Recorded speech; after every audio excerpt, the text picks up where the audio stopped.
We have two people who are movie stars from different generations. The younger, of course, is John Candy, and Maureen O'Hara has made 56 motion pictures, including all-time classics like The Quiet Man and Miracle on 34th Street.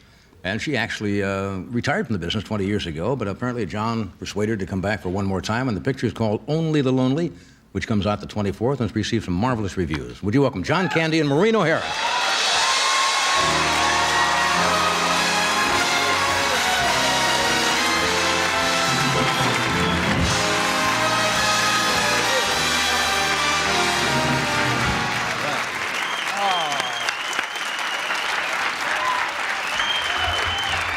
What a great kick to have you here. Thank you. And I told the audience what I told you when I saw you in your dressing room. Secretly in love with you for 50 years. And I got a chance to tell you. That was before you were born. Oh, give me a break. Aren't you? That's why I love you, for saying stuff like that. You look absolutely marvelous. I thank you for coming tonight. Well, thank you for having me. Yeah, I mentioned that you retired or quit 20 years ago. Can I ask you why? A lot of people make the mistake sometimes of trying to hang on and say, I'm going to keep going, and it doesn't work out, and you voluntarily... Well, I quit for many reasons. I married perhaps the most wonderful man in the world, Charlie Blair, one of the great pioneer pilots of the world, the first man to fly over the North Pole solo. And I could go, it would take your whole show to talk about Charlie. And John Wayne was down visiting us in St. Croix, where we lived, where I moved to. Right. And they were both 6 feet 4 inches tall, and I was sitting down, and they were standing up, and they looked at me and said, "Isn't it about time you stayed home?" Seriously? Yeah. And they thought they were going to get a great argument from me, and I said, okay, fine. So I quit. Did you ever have any regrets? No, I had the most wonderful life. I flew all over the world with Charlie. We went round the world twice in a seaplane.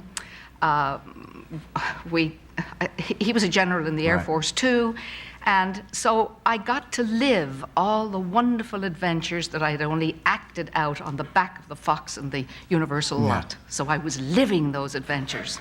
Yeah, you see, a lot of people would miss being in front of the public eye. But obviously you didn't and went and had a different part of your life. I was in the aviation industry. I learned the aviation industry. And that has to do with the public also. Because if you don't please the public and communicate with the public, they won't buy any more tickets on your airline. Yeah. How did you manage to come back? How did John have this influence on you? Or I can't see you two hanging out together. I mean, having cookouts at each other's house or something. How did it happen? Well, that's pretty insulting. No, I didn't mean it insulting. I didn't know you were friends. Well, actually what happened was the young director of the film, Christopher Columbus, wrote the part of Rose for me. Right. And then couldn't find me because I had retired. And finally contacted a newspaperman friend of mine in New York called Joe Murphy. And Joe gave them my brother's telephone number, my brother Charlie Fitzsimons, who's the executive director of the Producers Guild. And they sent the script to Charlie. He read it. He called me. He said, "This time you can't turn it down. You must do it." And I said, "Oh, all right, send it to me, okay." So they sent it to me, and I read it, and it was true. It was wonderful. And then I said, well, I'd like to meet the two young men, Christopher Columbus and Hunt Lowry. So I flew out to LA, and I met them. And in about 5 minutes, we loved each other. I liked them. I thought it would be wonderful to work for them. And then I said, no, but wait a minute. I think I also need to meet John Candy. So John was up in... Chicago. No, you were in... We were in Chicago. Yeah, but you flew into Chicago, didn't you, Yes. from Canada? She says you were in Chicago. You were in Chicago. I just go along. Yeah. I just go along with it. And I flew into Chicago, and this time it was like 50 seconds. I just looked at him. I looked into those gorgeous eyes, and I said, yes, I'll be his mom. Boy, that's nice. The eyes did it, huh? That's right. Well, they're right. The eyes always do it, right? Well, I kind of thought we looked a little bit alike. We have the same kind of teeth. Same teeth. We have the same mouth. And the same eyes. We all know that John Candy is a marvelous comedy actor, a marvelous sketch actor. Oh, yes. I mean, that goes without saying. But I know what you're going to say. Wait till you see this picture. John Candy comes into his own as a fine, dramatic actor. And Just you wait.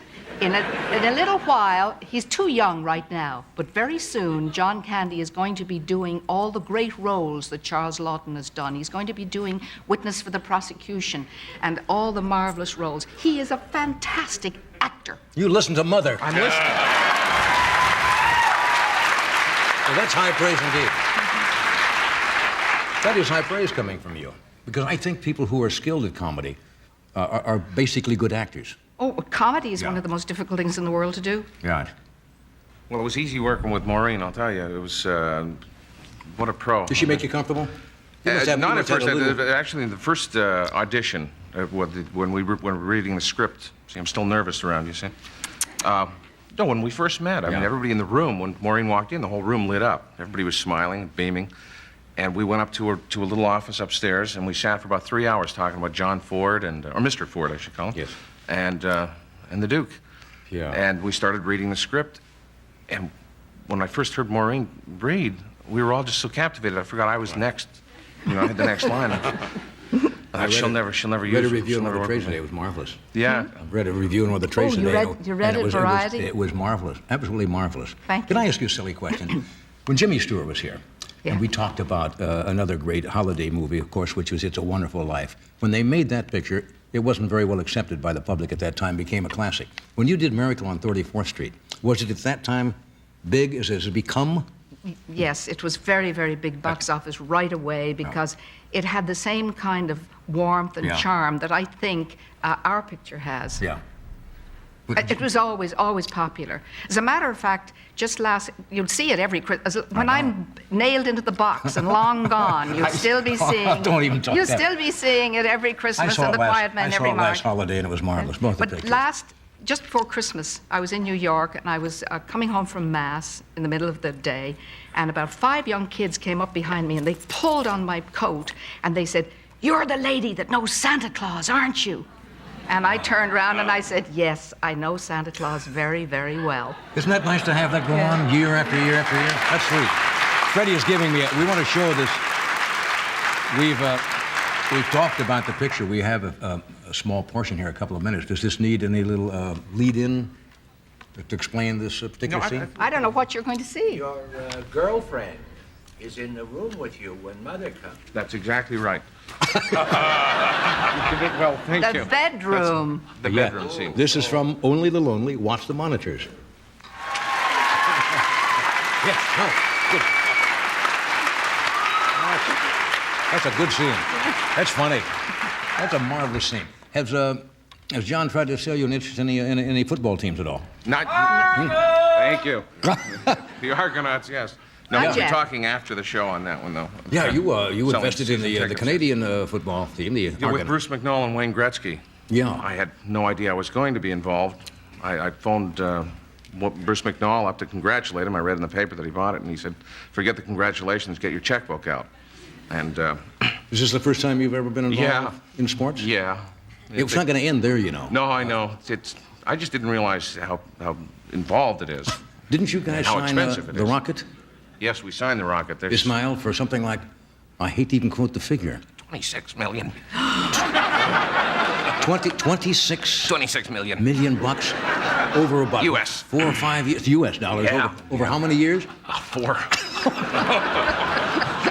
It's a good deal. We're in isn't the it? wrong business. Isn't it a good deal? Do you play football? Oh, for that, I'll play anything.